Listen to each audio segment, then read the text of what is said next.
我们有谁知道杀人怎么杀？我们只有在舞台上杀过人。等你亲眼见到一个汉奸，一个出卖国家和同胞尊严的人，你就会知道杀人一点也不难。我们只怕杀得不够多，不够快。Let's just talk a bit about Ang Lee's Last Caution, which very much put you on the international stage. You said the last time that you were on Talk Asia that you didn't really rate yourself as an actor. It must have been pretty strange then when you got the phone call saying that you were, you know, the main part in this. Yeah, it was a phone call to go audition. So I'm pretty, like, low-key when it comes to those things because I auditioned for him before. Crouching Tiger, Hidden Dragon, I didn't get the part. So this time I was like, okay, you know, Ang wants me to audition again. I didn't have my hopes up, and it was actually in the same hotel, in the same room as the audition for Crouching Tiger. So I was like, I'm not nervous. But the audition went really well. And then I had a call back, and then another call back. It was like a long audition process. And so eventually I got the role, and I'm so happy I did. What sort of a director was Ang Lee where you were concerned? He's very intense. And I think Ang, there's a lot of belief for him in the drama, in the role, in every shot. I think there's this just reality, a sense of reality. You don't see unconvincing performances in Ang Lee movies, and I think that's a testament to him as a director. And when people ask me what was it like to act, I realized that for a lot of it I didn't feel like I was acting because he just made it so real. And he really has a talent for that. You performed at the closing ceremony for the Olympics in Beijing, having run with the torch as well. What was the experience like? That was colossal.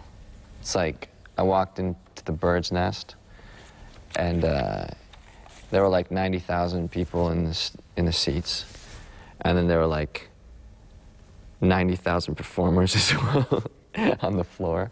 So the whole thing, it looked like an alien takeover, basically. I mean, from my perspective, I walked into the thing and was like, oh my God, we're being invaded. It was pretty exciting.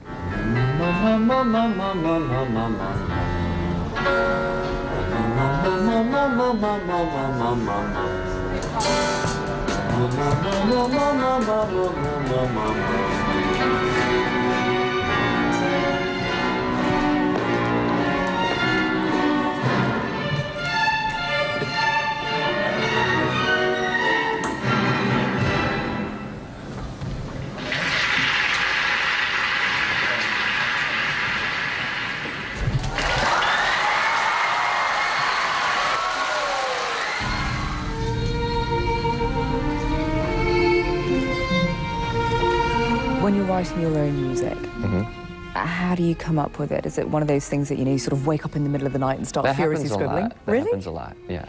A lot of my songs I dream up of, yeah. It's like... Are they still as good when it's the cold light of day? Not always. The harsh light of day. Yes. No, but a lot of times they are. Like, some of my most inspired compositions, I think, were written like that. Just like I wake up and I just heard it in a dream, like lyrics, melody, arrangement, everything was just there. So you just get up and you feel like, thank you, God, for giving me this gift last night, yeah. What does your family think now about the success that you've made of something that isn't medicine, but that you'd always been so focused on? I think they're happy for me, and they're very supportive because I'm never home and I never get to see them. So I think being a musician necessarily means that you're a gypsy. I mean, your home's a suitcase, basically. There are times when I just become a hermit for a long time, too, like for the past, when I'm working on my album, because I arrange and play all the instruments, and it's just, and I record it myself in my own little studio. So I don't get out much at all. And I'm kind of like a mad scientist. When I look at you, everybody has to go, Mambo!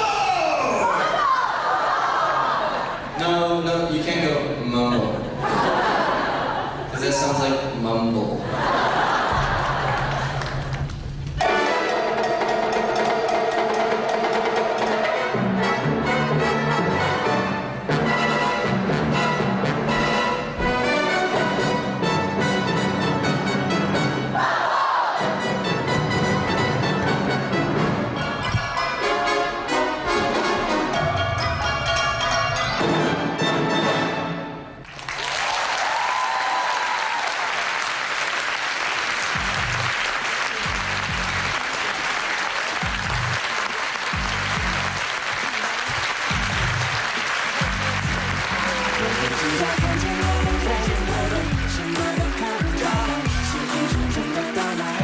this week on Talk Asian.